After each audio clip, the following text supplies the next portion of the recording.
আবেদনের প্রক্রিয়াটা একটি ভিন্ন।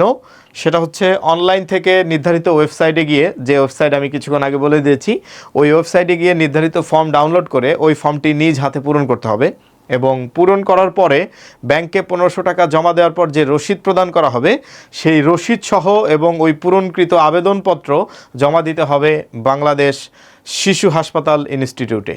এবং এখানে বলে রাখা ভালো যে বাংলাদেশ কৃষি ব্যাংকে আবেদন প্রক্রিয়ার টাকাটি জমা দিতে হবে অবশ্যই নির্ধারিত শাখায়, আর সেই নির্ধারিত শাখা হচ্ছে শ্যামলী, অর্থাৎ বাংলাদেশ কৃষি ব্যাংকের শ্যামলী শাখায় গিয়ে টাকা প্রদান করে সেখান থেকে জমা রসিদ আবেদনপত্রের সাথে সংশ্লিষ্ট করে মার্চ মাসের 2 তারিখের মধ্যে আবেদনপত্র বাংলাদেশ শিশু হাসপাতাল অ্যান্ড ইনস্টিটিউটের অফিসে রুম নাম্বার 443-এ জমা দিতে হবে। প্রিয় শিক্ষার্থী, দেখতে দেখতে আমরা একদম ভিডিওর শেষ প্রান্তে চলে এসেছি।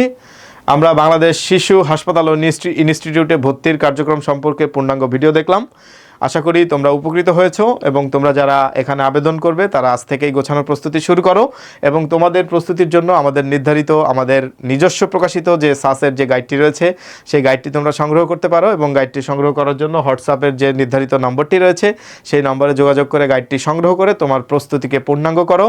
তোমাদের সকলের সুন্দর ভবিষ্যতের প্রত্যাশায় আজকে আমি ক্লাসটি এখানে শেষ করছি। তাহমিদ ইমন রহমান, ভালো থাকো, সুস্থ থাকো, আসসালামু আলাইকুম।